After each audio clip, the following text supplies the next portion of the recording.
Cupcake Clubber's Sweet Adventures Begin continued.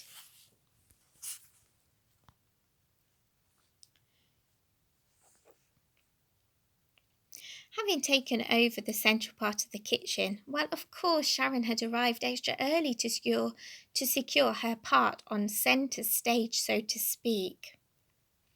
At the moment, she was tiptoeing around the kitchen in really high heels, and she yelped twice as her screechy patent leather heels skimmed unsteadily over the highly polished kitchen floors. She nearly lost her balance and grabbed on tightly to one of her clan several times. If anyone was going to make the competition, if anyone was going to make the competition fun and eventful, then it was bound to be Sharon. Much to the delight of the young, impressionable spectators who were gathered in hordes behind the judges on not so comfy chairs. She was definitely in the limelight and cranking up the heat in the kitchen, but wasn't that what she wanted? Well, yes, a bit. Yes, a bit. Chaz was busy mixing some cake batter, but still eyed up Sharon from time to time. She didn't realise his sea green, subtle eyes peeping at her, and liking all her hilarious ways. Sharon thought she saw him looking at her out of the corner of his eyes, but didn't let herself believe it. Why would someone like him be looking at someone like her? But she wasn't mistaken. He knew all about her and was keen to get to know her even more. She was certainly not boring, and her flamboyant, eccentric, and quirky personality was refreshing. Chad was bored with the same types of girls following him around like lost sheep and swooning over him and his surfing bod. Sharon was something rare and interesting. She didn't seem to care what she did or who noticed her. She wore extreme fashion wear without batting an eyelid, and her flashy mannerisms intrigued his young Aussie mind. But he didn't dare to dream that someone like her would ever want someone like him. So basically, it was a hopeless case because they both wanted each other but were already convinced that the feelings were unrequited. In any case, their love story wasn't the only thing hotting up in the kitchen. Sharon couldn't go a day without making a scene. Her life was a permanent show, her being the main actress and the show. Her being the main actress and the youngsters watching the action were fine with roughing it on this occasion. Sipping at their warm chocolate beverages and mockers, all glued to the commotion. The Sharon clan were pumping up the volume in the steamy kitchen, to say the least. By this time, Sharon was shooing her clan back and forth like a farmer with a flock of sheep. She was herding and hollering commands as she did it. They were used to her bossiness, but today they found it highly embarrassing. The humiliating show was being watched by the entire college. They didn't seem to have a clue what they were baking, or in reality, burning. Highly focused on the prize in sight, Sharon was set on winning as she had done the previous year. But this time she was going about it the wrong way. A screechy babble of complaints had finally arisen from her loyal friends, who were now tired of being ordered about in front of the whole college as an audience to their humiliation, and were almost ready to admit ignominious defeat. The problem was that the girls were so focused on appeasing Sharon's demands that they completely forgot to check on their cakes. This unfortunate mental slip resulted in a mass of thick black smoke erupting from their oven like a volcano emitting puffs, reeking and smouldering around the entire hall. The piercing shrill of the fire alarm jumped everyone. The commotion caused was crazy. The college students jumped to their feet, heading to the exits, and the competitors in the kitchen were all running around in circles, trying their best to put out the smoky stench. The Sharon clan heaved the trays of charcoal black sponges out of the massive oven and switched it off immediately, just in time. As if they hadn't already made enough fools of themselves, they now began bickering in front of the judges, who were still gobsmacked by the whole drama. The clan were busy arguing and blaming each other for the humiliating catastrophe. The judges decided it was time for them to step in and began encouraging the college students that it was now perfectly safe for them to return to their seats and enjoy the rest of the competition. The Cupcake Clubbers had already flung all the windows open with the help of the foreigners, and the toxic stench was finally being blown outside by the chilly wind. Sharon noticed a small oven in the corner of their kitchen that was still cooking some burnt cakes, and small plummets of light grey smoke was beginning to emanate from it. Now all the eyes were suddenly on her kitchen yet again. And she couldn't wait to be named Sharon Superwoman by the rest of the college as she imagined this unreality. She knew she had to do something worthy of that title. Unfortunately, she was wearing the wrong type of shoes for superhero rescue, but the fault was her hefty high stilettos, which poised super huge sparkly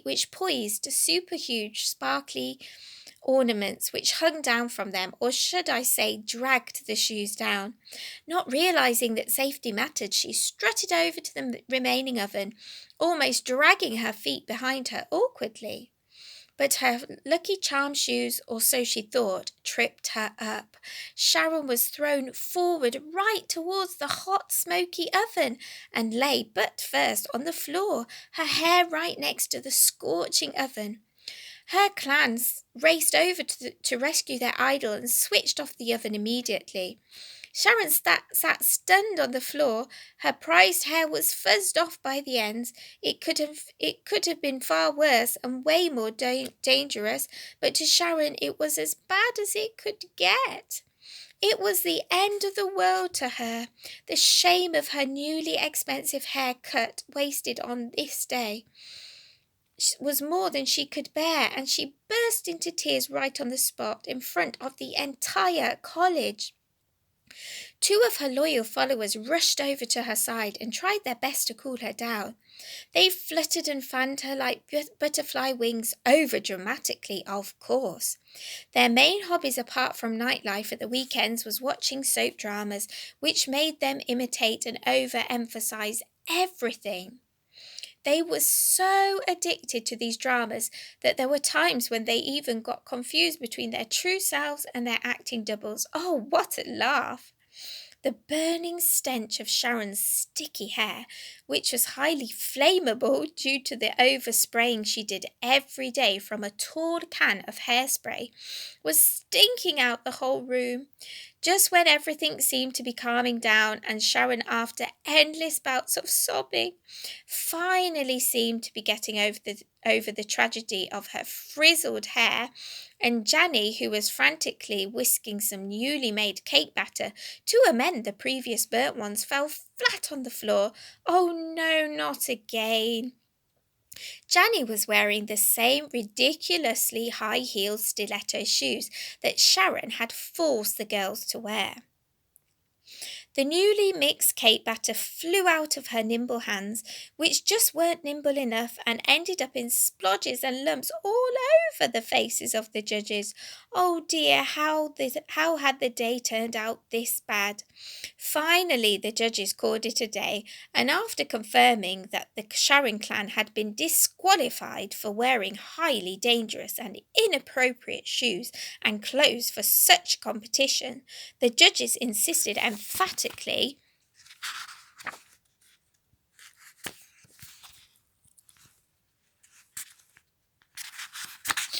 as they eyed up Sharon in particular, that no amount of fashionable clothes parading would have a positive effect on the final decision, and it wasn't the way to win a competition by any means. The judges scheduled another cupcake event, set to be held the following month, as long as all the competitors complied with health and safety rules. So the crowded college hall was emptied within no time at all, and the giggles of groups of girls in the corridor could still be heard an hour later. The judges themselves concluded collectively that they had had enough of walking around covered in sugar gloop, and all of them went home to have a well-deserved rest after having thorough bubbly showers, of course. Sweet Harmony.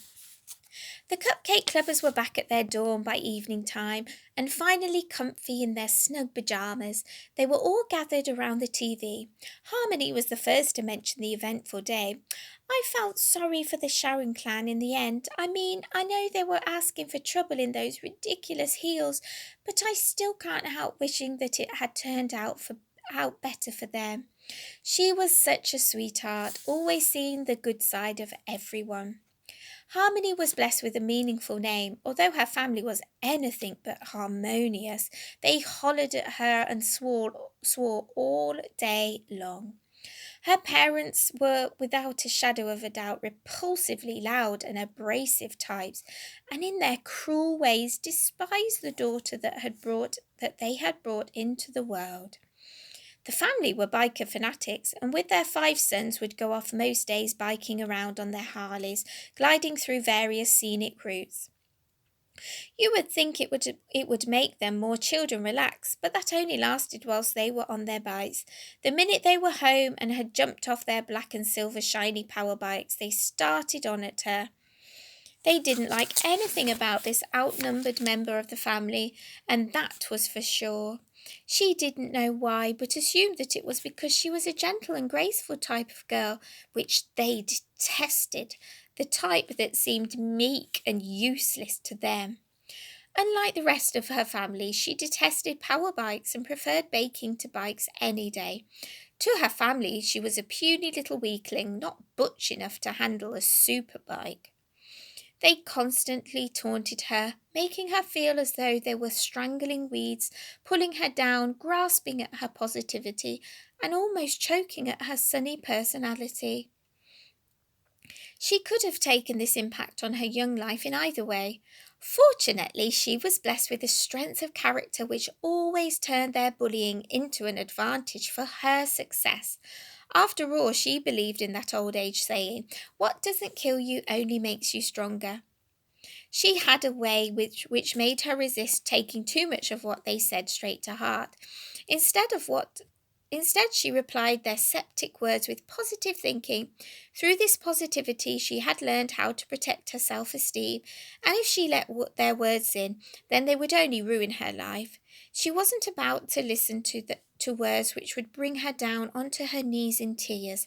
Instead, when they mowed on at her, day after drooling day, when their voices echoed the same chants in her ears of all the things that she didn't do right, and all the aspects which they loathed about her, their loud, abrasive words merely fell onto silent ears.